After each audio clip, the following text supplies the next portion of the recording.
3 முக்கியமான காரியங்களை நாம் பார்க்க போகிறோம். முதல் காரியம் ப்ரிஃபர். எல்லாரும் சொல்லலாமா? ப்ரிஃபர் அப்படின்னா தமிழ்ல என்ன சொல்றது? முன்னுரிமைப்படுத்துங்கள் அல்லது தேர்வு செய்யுங்க. அவருக்கு பலி செலுத்துவதை குறித்த கவனம் எனக்கு அவசியம். அவரை ஆராதிப்பதை குறித்த கவனம் எனக்கு உங்களுக்கு இன்னைக்கு அவசியம். இன்னைக்கு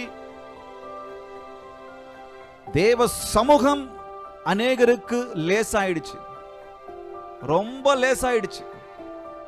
தேவ சமூகத்திற்கு ப்ரிஃபர் பண்றது இன்னைக்கு நிறைய பேர் குறைஞ்சிட்டாங்க. தேவ சமூகத்தில் காத்திருப்பதை ப்ரிஃபர் பண்ண நிறைய பேர் தவறிட்டு இருக்கிறோம். நம்ம தேவனுக்கு கொடுப்பதை குறித்ததான காரியங்களிலே நாம் தவறி கொண்டிருக்கிறோம். நாம் வழி விலகி போய் கொண்டிருக்கிறோம், நம்மை அறியாமல் என்பதை நாம் மறந்து விடக்கூடாது.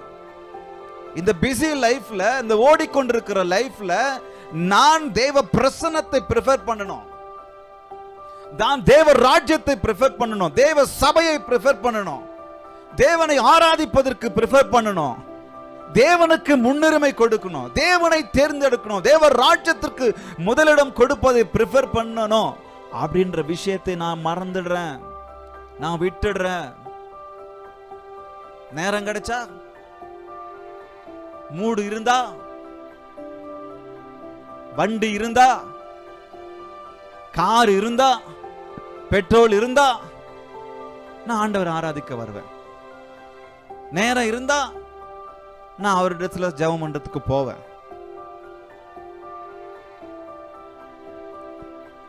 அவர் சொல்லி எப்படி கேட்கிறார் பாருங்க.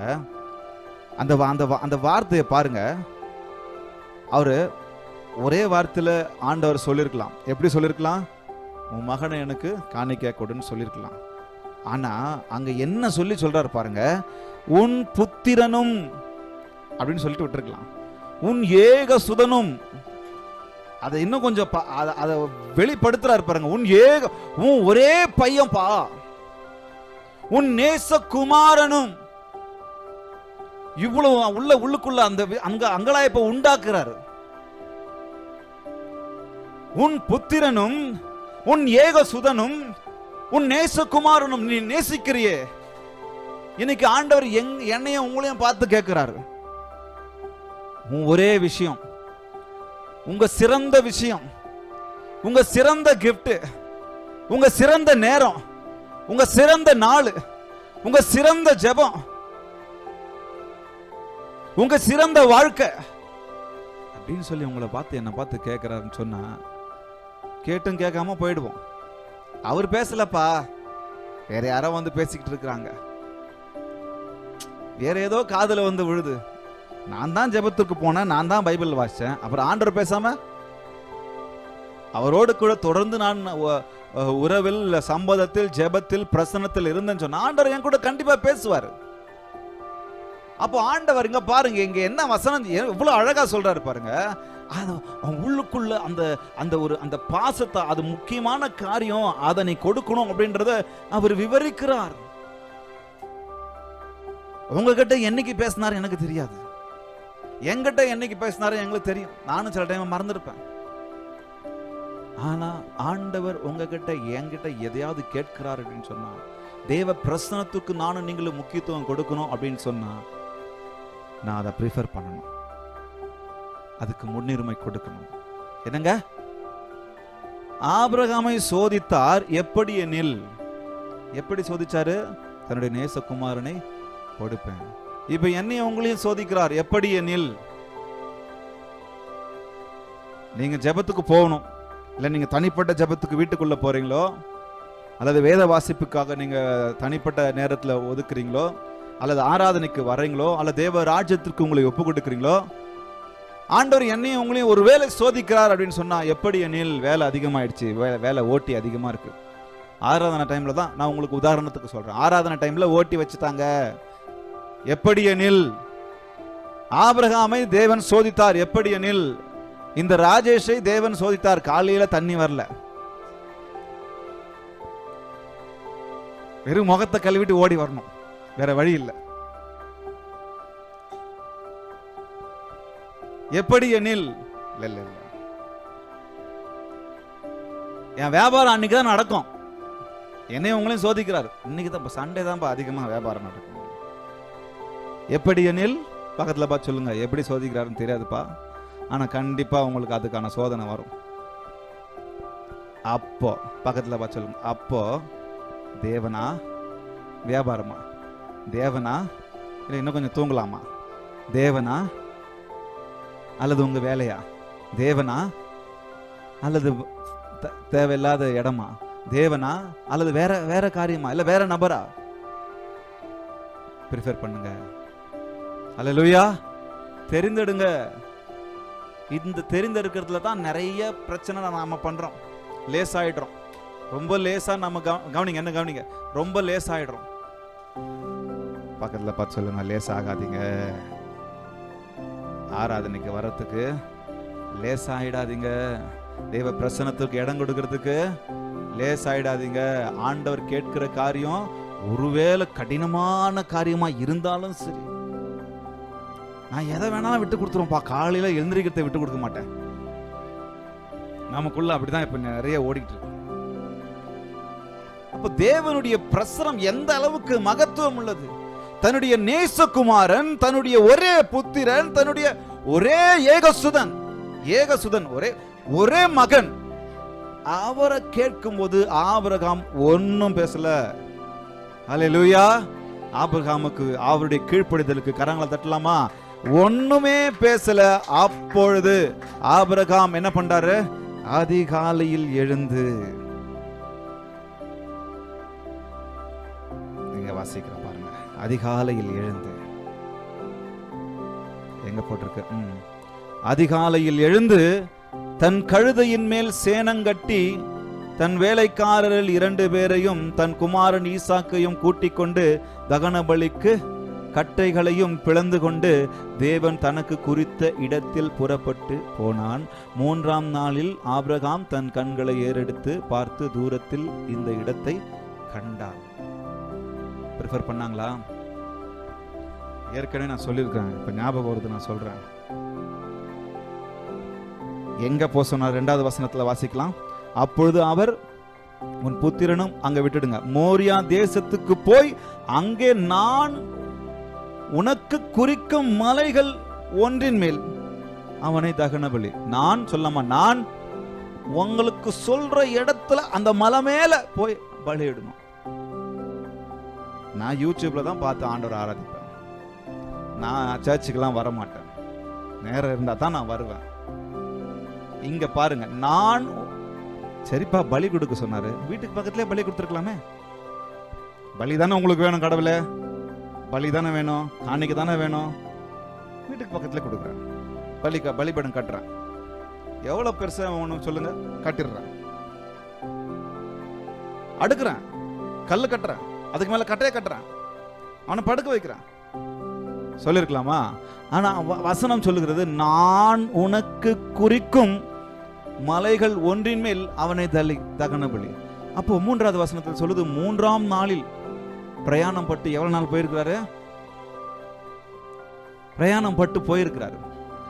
ஒரு 1/2 hour வர்றதுக்கு லேட் ஆகுது. 1/2 hour. ரொம்ப லேஸ் ஆயிடும், ரொம்ப லேஸ் ஆயிடும். சொல்லம்மா, ப்ரிஃபர் பண்ணுங்க. இன்னைக்கு நான் வந்துடக்கூடாதா இருந்துச்சு, இன்னைக்கு நான் வந்துடக்கூடாது இருந்துச்சு.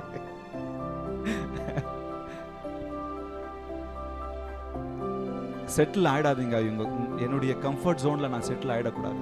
ஆண்டவரை ஆராதிக்கிறதுக்கு எனக்கு கம்ஃபர்ட்டா இருக்கு, நான் இங்கே ஆராதிச்சுக்கிறேன், வீட்லயே ஆராதிச்சுக்கிறேன். அதான் யூடியூப்ல நீங்க தான் லைவ்ல வரீங்களே, வீட்லயே ஆராதிச்சுக்கிறேன். காய்கறி நசுக்கிக்கிட்டு, அங்க வந்து மலைகள் விலகினாலும் இந்த காய்கறி இங்க நறுக்கிட்டு இருப்பாங்க. இது ஆராதனையா? உடம்புக்கு முடியாதவங்க, எழுந்திருக்க முடியாதவங்க, அந்த மாதிரி சூழ்நிலை இருக்கிறவங்க வேற வழி இல்லை, வீட்டில இருந்து ஆராதிக்கலாம். என்னால முடியும் அப்படின்ற பட்சத்துல நான் ஏன் வர முடியாது? நான் ஏன் தேவராஜ்யத்திற்கு உழைக்க கூடாது? ஏன் நான் தேவராஜ்யத்திற்கு என்னை கொடுக்க கூடாது? நான் வீட்டுக்கு வீடுங்களுக்கு போனா காணிக்க வாங்க மாட்டேன். முதல் வாரத்துல நம்ம வீட்டுங்களுக்கு போவோம். நிறைய பாஸ்டர்மார்கள் முதல் வாரம் 2வது வாரத்துல வீட்டுக்கு போவாங்க. எதுக்கு? அதுக்கு தான். புரிஞ்சுக்குங்க. நான் எந்த வீட்டுக்கு போனாலும் காணிக்க வாங்க மாட்டோம். அது நம்ம சர்ச்சினுடைய ஒரு கொள்கையாக வச்சிருக்கிறோம். ஏன்னா இருக்கோ இல்லையோ அவங்ககிட்ட வந்துட்டான்டா, இப்ப எந்த கடனை வாங்கி 100 ரூபாய் கொடுக்குறதுன்னு தெரியலையே, வருத்தம். ஸோ அந்த மாதிரி கட்டாயத்துக்கு யாரையும் நம்ம உள்ளாக்க கூடாது. ஒரு நாள் வீடு விசிட்டிங் போனோம், நிறைய நடந்திருக்கு. வீடு விசிட்டிங் போனப்போ முடிஞ்ச உடனே நில்லுங்க பாஸ்டர், நில்லுங்க பிரதர், என்னாச்சுங்க? இல்லை நான் காணிக்க கொடுக்கணும். காணிக்க வேண்டாம், எனக்கு காணிக்க நான் வாங்க மாட்டேன், நீங்கள் வாங்க சர்ச்சுக்கு வந்து போடுங்க, சர்ச்சுக்கு வந்து ஆண்டு போடுங்க, கொஞ்சம் பிரயாசம் எடுத்து வாங்க, பரவாயில்ல, ஒரு நாள் அதுக்கு நேரத்தை கொடுங்க, பரவாயில்ல. நான் உனக்கு குறித்த இடத்துல அந்த மலை மேல போய் நீங்க பலியிடுங்க. உங்க கம்ஃபர்ட்ல உட்காந்துடாதீங்க.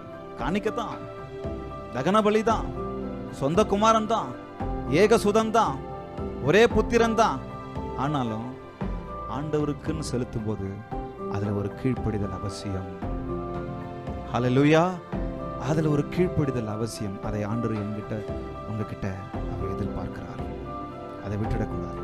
அது உங்க நேரமா இருக்கலாம், அது உங்க தாளந்தா இருக்கலாம், அது உங்க வேலையா இருக்கலாம், அது உங்க வீடா இருக்கலாம், அது உங்க பணமா இருக்கலாம், அது உங்க பொருளா இருக்கலாம், அது உங்க பதவியா இருக்கலாம், இன்னும் நீங்க நிறைய சொல்லிக்கிட்டே போகலாம். அல்லது அது நீங்களே இருக்கலாம். அவரை ப்ரிஃபர் பண்ணிடணும்.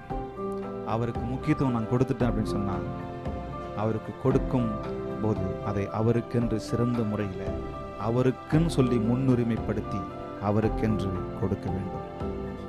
அவருக்கென்று தகன பலியாக கொடுக்க வேண்டும். ஆபிரகாம் அதே தான் செஞ்சார். நம்ம தசம பாகத்தை எடுத்து வைக்கிறோம், காணிக்கைகளை எடுத்து வைக்கிறோம். இது வரைக்கும் நான் பேசுனது, நம்ம டீச்சிங் பண்ணது கிடையாது. காணிக்கை தசம பாகம் சொன்னால் 10ல் 1 பங்கு. அது எடுத்து வைக்கிறோம், அதை ப்ரிஃபர் பண்ணுறோம் அப்படின்னு சொன்ன உடனே அது தேவனுக்குன்னு சொல்லி எடுத்து வச்சாச்சு, ப்ரிஃபர் பண்ணியாச்சு. அது தேவனுக்குன்னு சொல்லி பிரதிஷ்டை பண்ணியாச்சு. அது தேவனுக்குன்னு சொல்லி ஒதுக்கி ஆயிடுச்சு. ஆனா அதை கொடுக்க வேண்டிய முறையில வந்து கொடுக்கணும். என்னுடைய அப்பா ஒரு குறிப்பிட்ட இடத்துக்கு போனாரு. போகும்போதெல்லாம் என்ன பண்ணிட்டாங்க, நிறைய பேர் அவங்க கிட்ட காசு கொடுத்துட்டாங்க. எங்க அப்பா கிட்ட காசு கொடுத்து, இந்த காணிக்கை நீங்க அங்க போட்டுருங்க. இன்னைக்கு காணிக்கை முக்கியமாயிடுச்சு. ஆனா அது எந்த மனதோடு கொடுக்கணும்ன்றது முக்கியமா இல்லை. இப்போ அப்படிதானே? காணிக்கை போடுறது முக்கியம் இல்லை. ஆண்டவர் எதிர்பார்க்கறது என்ன? நீங்க இருக்கணும். நீங்களும் நானும் அந்த இடத்துல இருந்து என் கையார நான் அதை போடணும். அது அவசியம். நான் அவங்க கிட்ட கொடுத்து அனுப்பிடுறேன், இவங்க கொடுத்து அனுப்பிடுறேன். அந்த முறையெல்லாம் ஆண்டவர் கீழ்ப்படி, அந்த முறையெல்லாம் ஆண்டவர் விரும்புறது கிடையாது. எவ்வளோ பெரிய ஒபீடியன்ஸ் பாருங்க. ஒரே குமாரன், எல்லாரும் சேர்ந்து சொல்லமா? என்னங்க? ஒரே குமாரன், ஏக சுதன். சொல்லமா? அப்ப எவ்வளவு வயிறு எரிஞ்சிருக்கும் அவருக்கு. ஒரே குமாரன், ஏக சுதன், ஒரே புத்திரன். அதுவும் கல்யாணம் ஆன புதுசுலேயே அவர் வரல, அவருக்கு ஆயிடுச்சு, வயசு ஆயிடுச்சு. அதன் பிறகு அவர் பிறந்தார். வெயிட் பண்ணி அவர் கிடைச்சாரு. அந்த மாதிரி ஒரு மனுஷன், அந்த மாதிரி ஒரு மகனை அவர் கேட்கிறார் அப்படின்னு சொல்லும்போது அதற்கும் அவர் எந்த அளவுக்கு கீழ்ப்படிந்தார். கரங்களை தட்ட மாட்டீங்களா? எந்த அளவுக்கு அவர் கீழ்ப்படிந்தார், எப்படி அவருடைய கீழ்ப்படிதலுக்கு எவ்வளவு இருந்தது பாருங்க. முறுமுறுப்போடு கொடுத்தாரா? கொடுக்க ஓடியாந்தாரா? கட்டாயத்தோடு ஓடி வந்தாரா? இன்னைக்கு நாம கட்டாயத்தோட தான் எல்லாத்தையும் நம்ம செய்யறதுக்கு பார்க்கிறோம் நிறைய சமயங்கள்ல. கீழ்ப்படிதல் அவசியம். ஆபிரகாமின் கீழ்ப்படிதல். தேவன் சுலபமானதை கேட்கல, அவர் கேட்டது கடினமானது தான். ஆனாலும் ஆபிரகாம் அதற்கு கீழ்ப்படிந்தார். அவருடைய விசுவாசத்தை பாருங்க. முதலில் நாம் முடிவெடுக்க வேண்டும். எதுக்கு முடிவெடுக்கணும்? அவர் என்ன கேட்கிறாரோ அவருக்கு கொடுக்க வேண்டிய நேரம், அவருக்கு கொடுக்க வேண்டிய தாளந்து, அவருக்கு கொடுக்க வேண்டிய காணிக்கை, அவருக்கு கொடுக்க வேண்டிய என்னுடைய வாழ்க்கை எல்லாவற்றையும் நான் அவருக்குன்னு சொல்லி ஒதுக்கிட்டேன்னு சொன்னா, அவருக்குன்னு சொல்லி ப்ரிஃபர் பண்ணிட்டேன்னு சொன்னா, அதை கனத்தோடு கீழ்ப்படிதலோடு நான் செய்ய வேண்டும். ஹல்லேலூயா. இங்கே வசனம் சொல்லுகிறது, நான் கர்த்தருக்கு செய்த பொருத்தனைகளை அவருடைய ஜனங்கள் எல்லாருக்கும் முன்பாகவும் செலுத்துவேன். சொல்லம்மா ப்ரிஃபர், இது சொல்லம்மா ப்ரிஃபர். கொஞ்சம் கஷ்டமா இருக்கு. ப்ரிஃபர் பண்ணிடும். எது முக்கியம் எது முக்கியம் இல்லை. இப்ப பாருங்க, எனக்கு ஊழியம் இல்லை, ஒரு வேலை வருது, ஊழியம் வருது. ஊழியம் வரல, ஊழியம் இல்லாத சமயத்தில் ஒரு வேலை வருது. அப்போ நான் அந்த வேலையை போய் நான் செய்கிறேன். அப்போ எனக்கு ஒரு ஊழியம் இருக்கு, அந்த சமயத்தில் ஒரு வேலை இருக்கு. இப்போ நான் எதை ப்ரிஃபர் பண்ணணும்? ஊழியத்தை ப்ரிஃபர் பண்ணணும். இன்னைக்கு அதில் நம்ம அவுட் ஆயிடுறோம், அதில் நம்ம விட்டு கொடுத்துடுறோம், அதில் நம்ம கீழ்ப்படியாமல் போயிடுறோம், ஆண்டவரை கனவீனப்படுத்திடுறோம், ஆண்டவரை தூசிச்சிடுறோம், ஆண்டவருக்கு விட்டு கொடுக்கறது கிடையாது, ஆண்டவர் ராஜ்யத்துக்கு விட்டு கொடுக்கறது கிடையாது. அப்ப எதுக்கு முக்கியத்துவம் கொடுக்கணும், எதுக்கு முக்கியத்துவம் கொடுக்க கூடாதுன்னு எனக்கு உங்களுக்கும் கவனமா தெரிஞ்சிருக்கணும். தேவ ராஜ்யம் வந்துட்டா போதும், அதுக்கப்புறம் தான் எல்லாமே.